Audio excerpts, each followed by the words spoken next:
কি মারু, পেমেন্ট তো পেয়ে গেলে, তাহলে ডাক্তার দেখালে না কেন? ডাক্তার, এই না হেরিয়ে মরছিলে, খুব শরীর খারাপ, খুব শরীর খারাপ। তো পেমেন্ট পেয়েই তো বাজার হাট সমস্ত কিছু হয়ে গেল, তো ডাক্তার দেখালে না কেন? হ্যাঁ, মানে আবার যেই হাতের পয়সা শেষ হয়ে যাবে তারপরে আবার শুরু হবে ডাক্তার দেখানো দরকার, ডাক্তার দেখানো দরকার। আর পম্পম, তোমার দায়িত্ব নেই? বউকে ডাক্তার দেখাতে হবে, না হয় বইয়ের পয়সাতেই দেখাতে, তো বউকে তো ডাক্তার দেখানো উচিত ছিল না? তো চলো বন্ধুরা, শুরু করলাম ভিডিওটা। আজকের ভিডিও মারুকে নিয়েই হবে। আর হচ্ছে তার আগে ইন্ট্রোটা দিয়ে নিই। তো আমি পম্পা, আমার চ্যানেলে তোমাদের অনেক স্বাগত, অনেক ভালোবাসা জানিয়ে আজকের ভিডিওটা শুরু করছি। বন্ধুরা সাথে থেকো, পাশে থেকো, চ্যানেলটাকে সাবস্ক্রাইব করো। তো মারু সোনা পেমেন্ট পেয়েই চলে গেল বাজারে। তোমরা সবাই দেখেছো কত মাছ কিনেছে, আর কত রকমের মাছ কিনেছে। ওদিকে কাতলা মাছ, কই মাছ, আমোদি মাছ, আরও কী কী মাছ ছিল না? আর এই মারু, যত সম্ভব জানি তোমার বাড়ির থেকে বাজার খুব কাছে। ঠিক আছে, অনেক রকমের মাছ কিনেছো, ঠিক আছে, তাও পরিমাণে এতটা কাতলা মাছ। কেউ আসবে না কি মারু? কেউ আসবে? বুঝতে পেরেছি।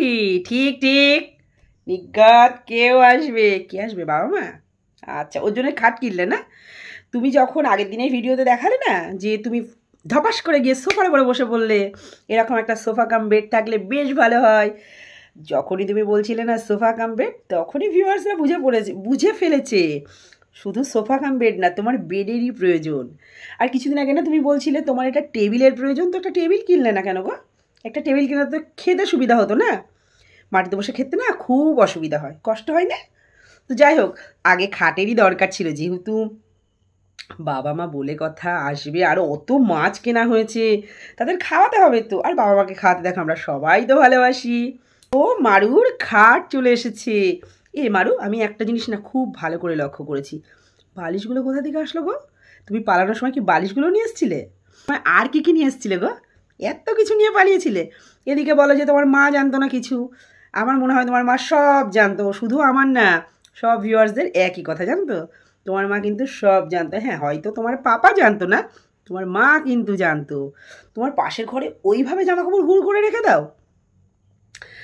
বাপরে বাপ, তোমার তো ইমিডিয়েটলি একটা আলমারির দরকার ছিল গো। তো তোমার বাড়িতে যদি কেউ নাই আসে, তাহলে খাটটা না কিনে তুমি একটা আলমারি কিনতে পারতে না?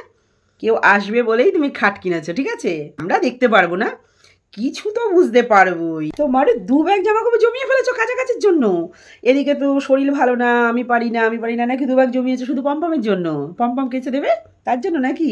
বাপরে বাপ, আমরা সাধারণত কি করি, টুকিটাকি কয়েকটা হলে তখন ধুয়ে কেচে দিই। আর ও 2 ব্যাগ জমিয়ে ফেলেছে পম্পমকে দিয়ে কাচাবে বলে, আর কিচ্ছু না।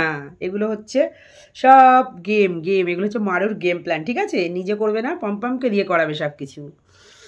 আর মারু, এর আগের দিনের ভিডিওতে দেখলাম হঠাৎ করে রান্নাঘরে গিয়ে চা করতে গিয়ে চোখ কপালে এই গোল গোল হয়ে গেল চোখ দুটো। তারপরে আর কোনো ভিডিও নেই, পরের দিন সকালবেলা ব্লগটা শেষ হয়ে গেল। তো মারু, এমন কি মেসেজ ছিল যাতে চোখ গোল গোল হয়ে গেল?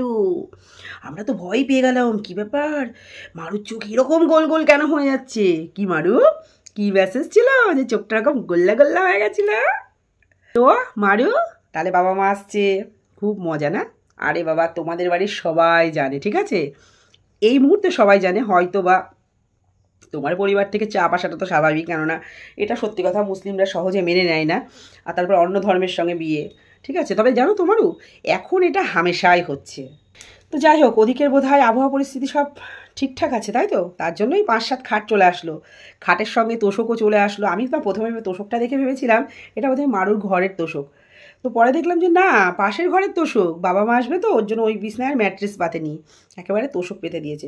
হ্যাঁ গো, ম্যাট্রেসে না শোয়াই ভালো, ওর থেকে তোষকের শোয়া অনেক ভালো, ঠিক আছে? ওই জন্যই মারু বুদ্ধি করে একেবারে একটা তোষক কিনে 5-7 খাটে পেতে দিয়েছে, যাতে বাবা মার আসলে কোনো সমস্যা না হয়। তাহলে খুব শিগগিরই বাবা মা আসছে, তাই তো মারু? খুব শিগগিরই আসছে। তাহলে মারুর টেবিলও হলো না, আলমারিও হলো না, সোফাও হলো না। এগুলো হলে ঘরটা কিন্তু সুন্দর করে গোছানো হয়ে যেত। তার বদলে কি আসলো মারু? খাট চলে আসলো, খাট। তারপরে বালিশ, মারু বালিশ নিয়েও পালিয়েছে। কিছু মারু নিয়ে পালিয়েছে, কিছু পম্পম নিয়ে পালিয়েছে। তাহলে ভাবো, এরা আবার বলছে নাকি এদের বাড়ির লোক কিছু জানতো না। আচ্ছা, এটা কি বিশ্বাসযোগ্য কথা? হ্যাঁ, এর বাড়ির লোক কিছু জানতো না, ওর মা সব জানতো। সব জানতো বলে একদম গুছিয়ে গাছিয়ে পোটলা পাটলি বেঁধে মেয়েকে পার করে দিয়েছে, ঠিক আছে? মেয়েকে পার করে দিয়েছে। হ্যাঁ, ওর বাবা হয়তো কিছু জানতো না। আচ্ছা, আমরা এত কথা বলি যে ওর বাবা কিছু জানতো না, কি করে বলি আমরা ওর বাবা কিছু জানতো না? রাত জেগে ঠাকুর দেখা, এটা খাওয়া ওটা খাওয়া, ঘুগনি খাওয়া, ফুচকা খাওয়া, তো এই ভিডিওগুলো কি বাবা দেখেনি? নাকি এগুলো দেখে বাবা কিছু নক করেনি? ওর বাবাও জানতো, ঠিক আছে? ওর বাবাও জানতো, ওর মাও জানতো, যার জন্যে পরিবার থেকে ওদের কিছুটা চাপের সম্মুখীন হতে হয়েছে।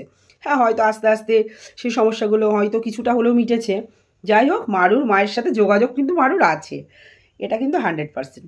আর মারুর ভিডিওতে মারু দেখায় কি, মারু সারাদিন আর পাচ্ছি না, আর পাচ্ছি না, খুব গরম, আর পাচ্ছি না, এই করেই মারুর কেটে যায়, ঠিক না মারু? সেদিনকে পম্পম কলকাতা গেছিলো, মারু খেলো কি, মাছ ভাজা করে ভাত খেলো মারু, দেখলাম। না না, দেখিনি, মারু বলেছে মারু মাছ ভাজা করে ভাত খেলো, আর এরপরে রান্না করবে, তারপরে এসে পম্পম খাবে। তো মারু পরে রান্না হয়েছিল, আর পরে মনে হয় না রান্না হয়েছিল, দেখলাম তো না কিছু, শুধু দেখলাম তুমি চা করতে গেলে, চা করতে গিয়ে চোখগুলো গোল্লা গোল্লা হয়ে ছানা বড়া হয়ে গেল, এটুকুই তো শুধু দেখলাম। যাই হোক, কী ভিডিও দাও কি না দাও আমাদের থেকে তোমরা ভালো বলতে পারবা, কেননা জগা খিচুড়ি মার্কার ভিডিওই তো দেখি। যাই হোক, আজকে এটুকুই ছিল মারুকে নিয়ে বলার মতন কথা। আর সবশেষে একটা কথাই বলবো, মন্দিরার সাথে কি কিছু হয়েছে নাকি মারু? কিছু হয়েছে? কেননা সেদিনকে দেখলাম মন্দিরা কোথায়, যেখান থেকে শাড়ি টাড়ি নেয় আর কি, যেটা আর কি বলে যে আমার দোকান আমার দোকান, তো সেখানে গেল, প্রসাদ তোসাদ খেলো, যদিও মন্দিরা সেটা বলেনি ভেঙে, কেননা কিছু তো বোঝা যায়, আমরাও ভিডিও দেখি, আমরাও কিছু বুঝি। তো তোমাকে যেতে বলিনি, তুমিও তো সেখানে গিয়ে ভিডিও টিডিও করেছিলে। আরে বলবে কি, একজনের পেটে যখন আর একজন লাথি মারে না, সেটা যখন বুঝতে পারে তখন কিন্তু সে আর পাত্তা দেয় না, বুঝতে পেরেছো? তবে তোমাদের মধ্যে কিছু তো একটা হয়েছে, যার জন্য তোমার শাড়ির ভিডিও মানে শর্টস তো আর আসলো না। চলো, আজকাল এদের নিয়ে কিছু বলার মতো নেই। তবে মন্দিরাকে নিয়ে একটা কথাই বলবো, মন্দিরা নতুন করে আবার জুয়েলারির ব্যবসা শুরু করলো, সেটা তো খুবই ভালো লাগলো যে জুয়েলারির ব্যবসা নতুন করে শুরু করেছে। তবে এক পার জিনিসে শিপিং চার্জ রেখেছে 50 টাকা। আর বুদ্ধি করে কি করেছে, যে তোমরা যদি কেউ বেডশিট, শাড়ি, নাইটি নাও, এটার সাথে যদি তোমরা একটা করে জুয়েলারি, একটা হোক দুটো হোক, যাই হোক যার যেরকম খুশি, জুয়েলারি নাও, তাহলে শিপিং ফ্রি।